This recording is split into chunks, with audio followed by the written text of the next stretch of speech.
오늘 우리에게 주시는 하나님의 말씀은 열왕기상 15장 33절에서 16장 7절까지의 말씀입니다.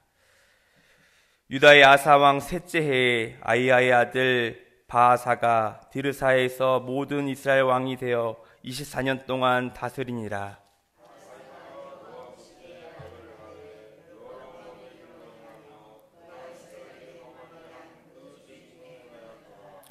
여호와의 말씀이 하나니의 아들 예후에게 임하여 바아사를 꾸짖어 이르시되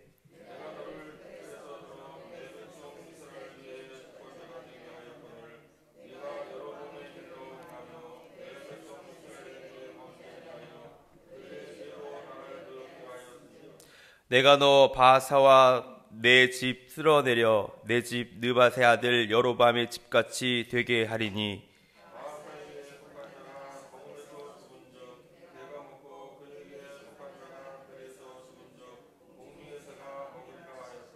바아사의 남은 사적과 행한 모든 일과 권세는 이스라엘 왕 역대 지략에 기록되지 아니하였냐.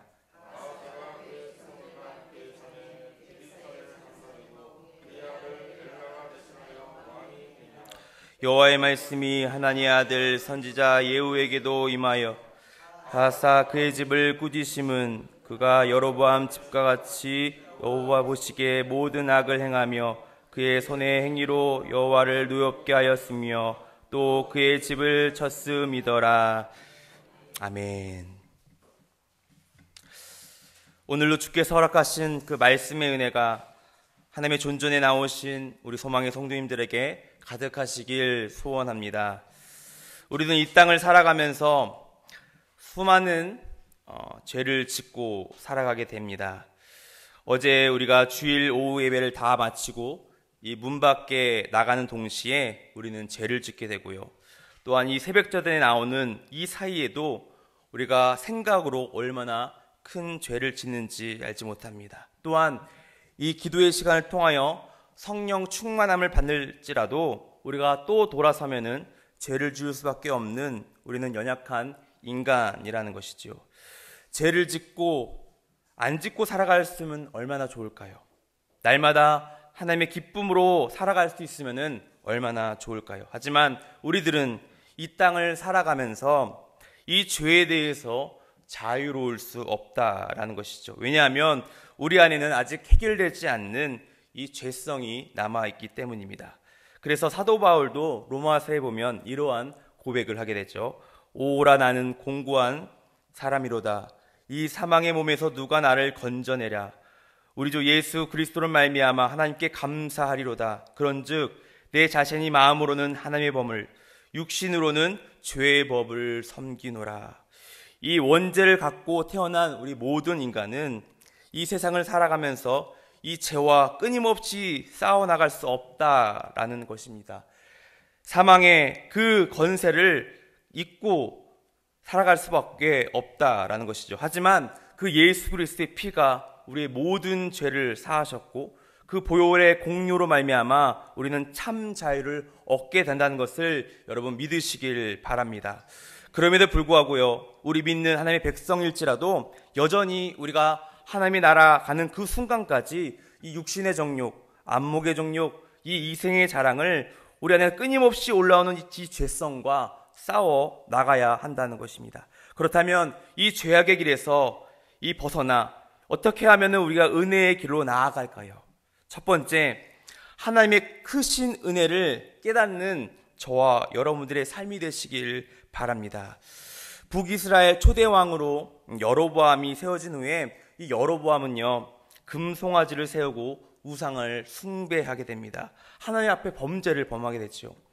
하나님께서는 자신뿐만 아니라 이스라엘 백성들을 범죄하게 만든 이 여로보암으로 인하여서 이스라엘을 버리겠다라고 이제 말씀하셨습니다. 그리고 이 여로보암이 죽은 후에 그 아들 나답이 왕이 되었습니다. 그는 2년 동안 통치하였고 아버지와 동일하게 이러한 죄악을 행하게 됩니다. 결국 하나님께서는요, 이 바아사를 통해 이 여로보암의 가문을 다 멸절시키십니다. 그리고 이 바아사를 새로운 왕으로 이제 세우시게 되지요. 하나님께서는 이 바아사를 통하여 이스라엘을 다시 한번 새롭게 되기를 원하셨습니다. 하지만 바하사 또한 여로보암의 길, 즉 죄악의 길로 가게 됨을 우리가 볼 수 있습니다. 오늘 말씀 열왕기상 15장 34절 말씀이죠. 바하사가 여호와 보시기에 악을 행하되 여로보암의 길로 행하며 그가 이스라엘에게 범하게 한 그 죄 중에 행하였더라. 그렇다면 이 바하사가 왜 이 여로보암의 길로 가게 되었을까요? 하나님께서 분명히 자신을 통하여서 가문을 멸망시키는 것을 보았음에도 불구하고 왜 이렇게 똑같은 실수를 반복하게 될까요? 바로 하나님의 은혜를 깨닫지 못했기 때문입니다. 바하사는 여로보암의 가문을 완전히 멸절시킨 이후에 24년간 나라를 다스렸습니다.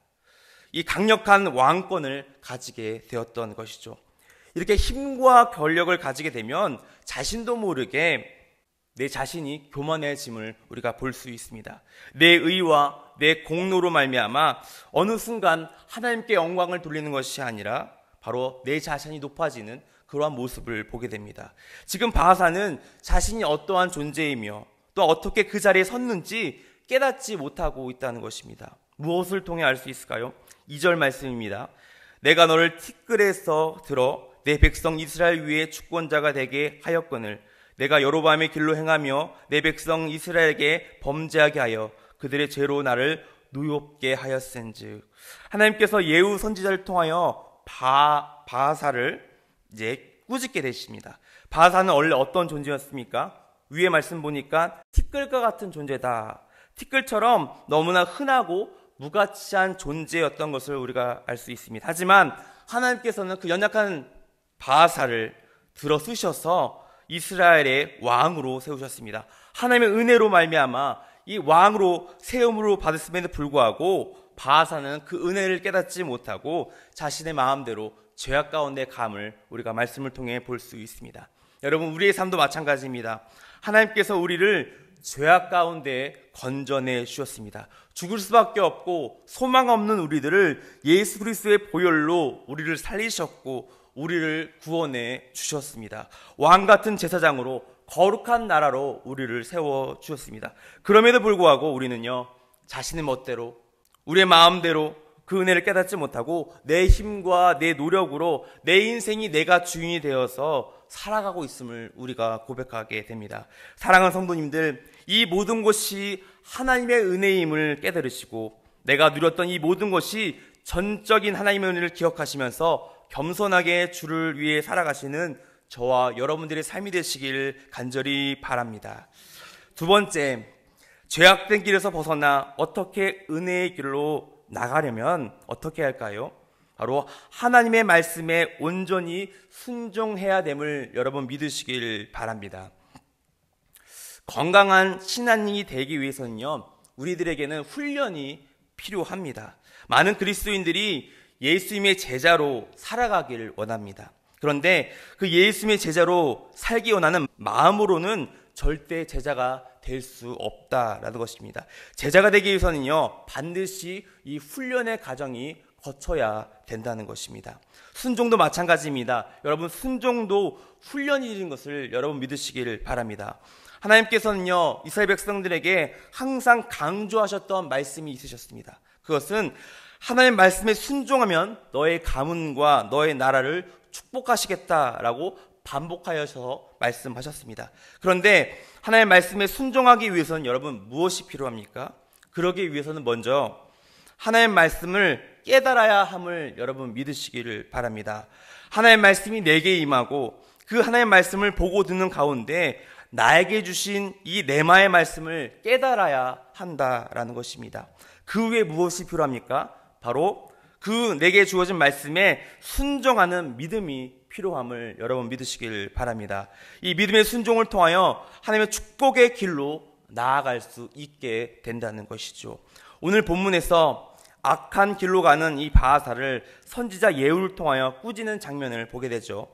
아까도 읽었다시피 본문 1절 말씀을 보시면 여호와의 말씀이 하나니의 아들 예후에게 임하여 바하사를 꾸짖어 이르시되, 여러분, 예후는 남유다에 속한 선지자입니다.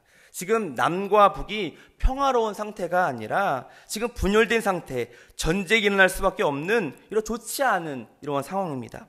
이 좋은 분위기에서 이스라엘 왕을 찾아가는 것도 쉽지 않을 텐데 이 분열된 상황 속에서 이 북이스라엘 왕을 찾아간다는 것은요, 결코 쉬운 일이 아닌 것입니다. 자신의 목숨을 내놔야 하는 그러한 상황인 것입니다. 그럼에도 불구하고 지금 예후는요, 왕의 잘못을 지적하고 북이스라엘의 멸망을 지금 담대하게 선포하는 것을 우리가 볼 수 있습니다. 왜냐하면 그것은 하나님의 명령이기 때문이죠. 지금 선포하는 것이 예후의 사명이자 순종하는 일이기 때문에 지금 예후는 이렇게 선포하고 있다는 것입니다. 하나님께서는요, 오늘도 우리에게 말씀하십니다. 우리 각자에게 말씀을 통하여 우리에게 그 하나님의 뜻을 알려주시기 원하는데요. 그러나 우리는 그 하나님의 말씀대로 순종하지 않고 싶은 우리의 마음 가운데 있음을 우리가 볼 수 있습니다. 하지만 여러분, 명심하시기 바랍니다. 순종의 길로 나아가지 않는 것은 불순종의 길임을 여러분 믿으시길 바랍니다. 하나님의 말씀에 순종하지 않으면 우리는 그것이 바로 불순종의 길, 바로 여로보암의 길, 하나님께 원하시지 않는 그 길임을 여러분 믿으시고 하나님의 말씀에 더욱더 순종하며 그 말씀으로 삶을 살아내시는 저와 여러분들의 삶이 되시길 간절히 바랍니다. 순종 역시 바로 훈련인 것입니다. 처음에는 한 번, 두 번 익숙치 않아서 그것이 부담되고 또한 우리의 몸에 맞지 않을지라도, 그러나 우리의 내 생각을 내려놓고 인내하며 한 번, 두 번 그게 순종하다 보면 내 삶의 일부가 되어서 우리의 삶을 통하여 하나님께서 귀한 축복의 길로 우리를 이끌어 가시고 나는 것을 여러분 믿으시길 바랍니다. 이 순종의 발걸음 가운데 하나님의 함께 하심을 경험하게 될 것입니다. 하나님의 도우심을 경험하게 된다는 것을 여러분 믿으시길 바랍니다. 이제 말씀의 결론입니다. 하나님께서 남유다 선지자인 이 예후를 통해 북이스라엘 왕을 꾸짖으시는 이유가 무엇이라고 생각하십니까?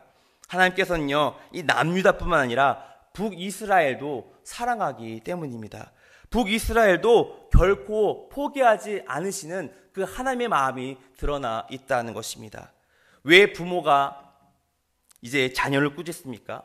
잘못했을 때 왜 이 사랑의 매를 여러분 댑니까? 바로 사랑하기 때문입니다. 그렇게 마음대로 갔다간 나중에 후회할 일이 생기기 때문이죠.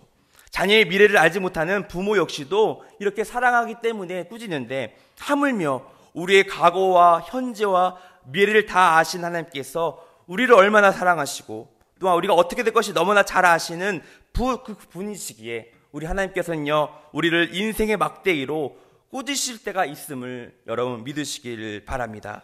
그 하나님의 사랑을 깨닫고 그 말씀에 순종하여서 우리가 날마다 하나님의 말씀대로 살아갈 수 있는 저와 여러분들의 삶이 되시길 간절히 바랍니다.